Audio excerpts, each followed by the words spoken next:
সকালবেলায় বোধ বেশি খাওয়া হয়নি। আওয়াজ কম কেন? পারেন তো একযোগে? পারেন? আর দাদারা তো সবসময় মাঠে ময়দানে। দাদারা আপনারা পারবেন তো? এই দেখুন আওয়াজটা কিন্তু তাদের অন্যরকম। তো কাজে এই জুসটা নিয়ে আমাদের কাজ করতে হবে। কেন এই ঋষিতে আমাদের দরকার? পদ্ম ফুল কেন দরকার? পদ্ম ফুল পছন্দ করেন আমরা যারা হিন্দু ধর্মের লক্ষ্মী নারায়ণ খুব এই পদ্ম ফুলকে পছন্দ করেন। এইখানে বুদ্ধ ধর্মের যারা তারাও বুদ্ধ মন্দিরে পদ্ম ফুলকে ওই আমাদের বুদ্ধ সামনে কিন্তু দিয়ে প্রার্থনা করেন। আর যারা অন্যান্য ধর্মের তারাও ফুল সবাই ভালোবাসি আমরা, কিন্তু বিশেষ করে এই পদ্মকে ভালোবাসেন আমাদের লক্ষ্মী এবং নারায়ণ। তো কাজেই যেখানে লক্ষ্মী থাকবে নারায়ণ সেখানে অবশ্যই থাকবে। এই যে এডিসিতে আমরা এই যে গত 4.5 বছর যারা মথা নাম দিয়ে, যারা জাতির নাম দিয়ে, তিপ্রাসার নাম দিয়ে যারা শাসন করছে, তারা কি বলেছিল প্রথমে? আমরা তিপ্রাসার জন্য কাজ করতে চাই, এডিসিতে আমাদেরকে একবার সুযোগ দাও। একবার সুযোগ দিলে কি করবে? 10 তারিখ ফলাফল ঘোষণা হবে, 11 তারিখ তিপ্রালেন হবে। এই তো বলেছিল কিনা? এদিকে যারা গ্রেটার তিপ্রালেন হবে বলেছিল কিনা? আমার কথা বুঝতে পারছেন?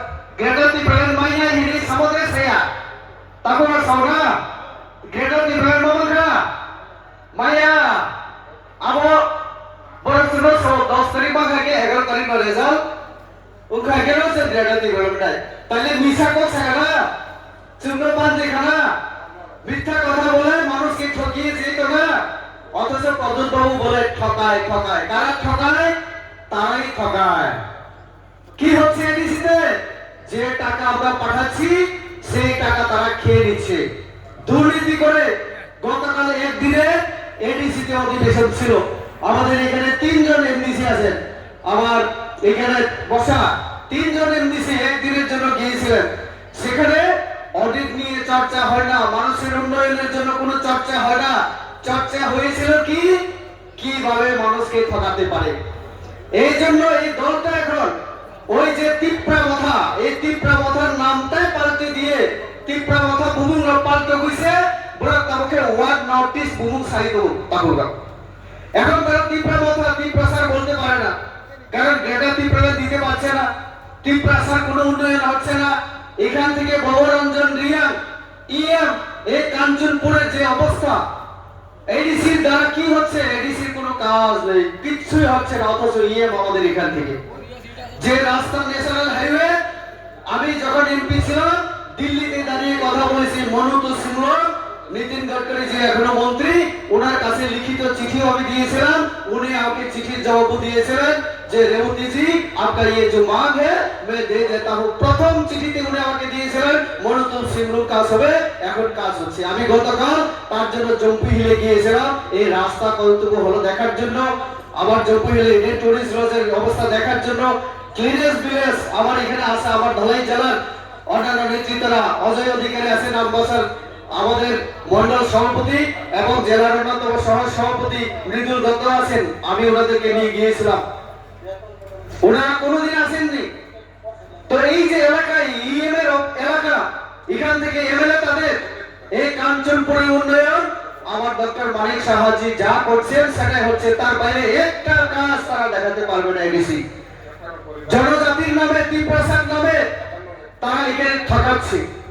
আমি আমাদের শৈলেন্দ্র বাবুর সঙ্গে কথা বলছিলাম, ওনাকে জিজ্ঞেস করলাম আপনার যে এমডিসি ফান্ড ওইটা দিয়ে উনিও কিছু সুতা কিছু কাজ করছেন। উনি এইখান থেকে 457 টাকায় 1 কেজি সুতার দাম দিয়ে উনি কিনে মানুষকে দিচ্ছেন, কোঅপারেটিভ থেকে কিনে মানুষকে দাম বলে তিনি দিচ্ছেন। অথচ এডিসিতে আমি শুনেছি 1 কেজি সুতার দাম কত জানেন? 997 টাকা না কত জানি। তাহলে উনি কাঞ্চনপুরে যদি 450 টাকা কিনতে পারেন, এডিসি খুলুন তো আরো আগরতলা শহরের পাশে, ওইখানে সুতার দাম হয়ে যায় 950 টাকা। দুর্নীতি মাঝখানে যে 400 450 টাকা সব ওই ভবরঞ্জন বাবুদের পকেটে চলে যায়। অমরনাথ তিপ্রাসার ঠকি মানে উদাহরণ চোর ওরা দাবিকা সানাই শ্রী মন্ত্রী 50 টা স্মোক হাউস যারা রাবার চাষি তারা যাতে রাবার সিট ওই স্মোক হাউসে শুকিয়ে বিক্রি করলে বেশি দাম পাওয়া যাবে, তার জন্য 50টা স্মোক হাউস এডিসি কে আমরা দিয়েছিলাম।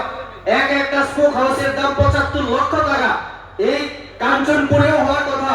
আপনারা ঘুরে ঘুরে যারা এই মন্ডলে কাজ করেন, আপনারা কোনোখানে রাবার শুকানোর জন্য স্মোক হাউস দেখেছেন? দেখেছেন? আপনারা দেখেছেন কি?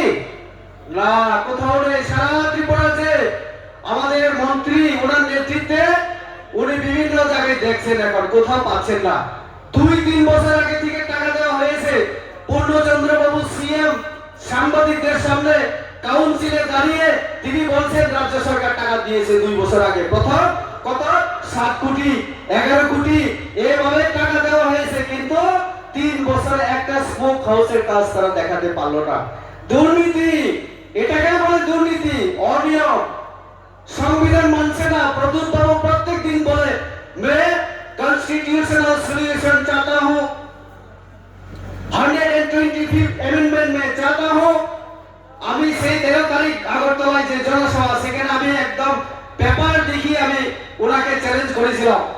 প্রদ্যুৎ বাবুর যে দলটা তীব্রামথা যখন জন্ম হয়নি 2019-এর 13 তারিখ নভেম্বর, আমি 19টা সম্প্রদায়কে নিয়ে জনজাতি আমি বৈঠক করেছিলাম এমপি হিসাবে, এবং সেই বৈঠকে আমরা 125তম সংবিধান সংশোধনের জন্য মাননীয় তৎকালীন মুখ্যমন্ত্রী আমাদের বিপ্লব কুমার দেব, এখন যিনি সাংসদ, ওনার কাছে আমি চিঠি লিখেছিলাম একজন সাংসদ হিসেবে, যে জনজাতিদের অধিকার দেওয়ার জন্য, এডিসি উন্নয়নের জন্য আমাদের 125তম সংবিধান সংশোধন করতে হয়।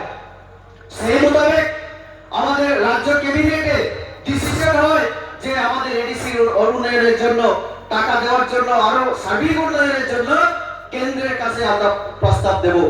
রাজ্য ক্যাবিনেটে সেই প্রস্তাব পাস করে আমরা কেন্দ্রের কাছে পাঠিয়ে রেখেছি, এবং পার্লামেন্টের স্ট্যান্ডিং কমিটিতে সে রিপোর্ট পেশ করে সেখানে এখন সরকারের বিবেচনাধীন। অথচ প্রদ্যুৎ বাবু বারে বারে রাজনৈতিক ফায়দা তোলার জন্য বলেন ये सब मैंने करवा रहा हूं, ये मैं करवा के दूंगा। 5 বছর চলে গেল, কিছু নেই। উনি যে টাকার জলে দাঁড়িয়েছেন, ওখান থেকে উনি যে এমডিসি, আমরা বারবার সেখানে যাচ্ছি, সেখানে কি করুণ অবস্থা আমরা দেখছি। অথচ টাকা পয়সা সব নষ্ট করে দিচ্ছে। এখন জাতির কথা এখন বলছে 2028-এ মুখ্যমন্ত্রী করতে হবে জনজাতি, না হলে হবে না। মুখ্যমন্ত্রী যদি কেউ করতে পারে তাহলে বিজেপি করতে পারে। প্রদ্যুৎ বাবুর ক্ষমতা নেই মুখ্যমন্ত্রী করার। মুখ্যমন্ত্রী হওয়ার ওনার কোনো ক্ষমতা নেই। কেন জানেন? কারণ জনজাতি সিটে যদি 20 জন যদি পেয়ে যান, 20 জন দিয়ে সরকার হবে না। সরকার করতে হলে আমাদের সব অংশের সমর্থন দরকার, বিজেপির সমর্থন দরকার, না হলে পারবেন না। তো কাজে বিজেপি একমাত্র পারে যে যদি জনজাতি মুখ্যমন্ত্রী করতে হয়, বিজেপির মধ্যে হয়। জিষ্ণু দেববর্মা আজকে আমাদের রাজ্যপাল, তেলেঙ্গানার মতো বড় রাজ্যে আমরা তো আন্দোলন করিনি। আন্দোলন ছাড়াই জিষ্ণু দেববর্মাকে দাবি ছাড়া আমরা রাজ্যপাল বানিয়েছি। বিজেপির মধ্যে এরকম যদি মনে করেন আমাদের কেন্দ্রীয় নেতৃত্ব, রাজ্য নেতৃত্ব, আগামী দিনে আমাদের মধ্যেও যদি সেরকম নেতৃত্ব আমরা তৈরি করতে পারি, তাহলে মুখ্যমন্ত্রী এটা পার্টি ডিসিশন মাত্র। পার্টি ডিসিশন নিলে সেটা যে কোনো ব্যক্তি হতেই পারে। আর এটাকে সেন্টিমেন্ট দিয়ে রাজনীতি খেলার যে চক্রান্ত প্রদ্যুৎ বাবু বলছেন এখন 2026-এও হবে না, 28 দেখিয়ে স্বপ্ন দেখাচ্ছেন।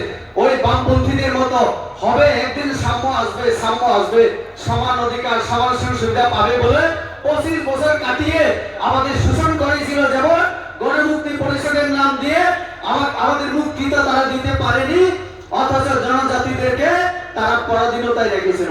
আমাদেরকে উপজাতি করে রেখেছিল, উপজাতি। আমাদের সরকার আসার পরে উপজাতির যে অসম্মান শব্দ থেকে আমরা এখন জনজাতি হিসেবে আমরা আখ্যায়িত হয়েছি। এটাও সিপিএম পারেনি, মাথা পারেনি। বিজেপি মুক্তি দিয়েছে আমাদেরকে জনজাতি। কেন আমরা উপজাতি হব? আমাদের রাজা আছে, রাজত্ব আছে, ইতিহাস আছে। আমরা যদি গর্ববোধ করি চাকমা আমার নৃত্য নিয়ে, আমার দেশ নিয়ে, রিয়াকদের, ত্রিপুরাদের, সব জাতি সম্প্রদায়ের, আমি আজকে কথা হচ্ছিল আমাদের, আমি যখন এমপি ছিলাম এখানে বড়ুয়া সম্প্রদায়ের লোকেরা আছে, তারা আমার কাছে একটা সময় দাবি করেছিলেন বড়ুয়ারা যে আমরা যে বিজু করি, বুসু করি, সেটা তাদের কোনো রেজিস্ট্রেশন ছিল না। এখান থেকে সামনে থেকে আমিও পার্টিসিপেট করেছিলাম, আমি তাদেরকে অ্যাডভাইস করেছিলাম, পরামর্শ দিয়েছিলাম, আপনারা যান মন্ত্রীকে ধরুন। সেই মোতাবেক আমাদের রাজ্য সরকার এবারে বড়ুয়াদের যে উৎসাহ সেটাকেও সরকারিভাবে রেজিস্ট্রেশন করে এবারে হয়তো আজকে মন্ত্রী বা মুখ্যমন্ত্রী ঘোষণা দেবেন। আমি একটু আগে শেয়ার করে নিলাম।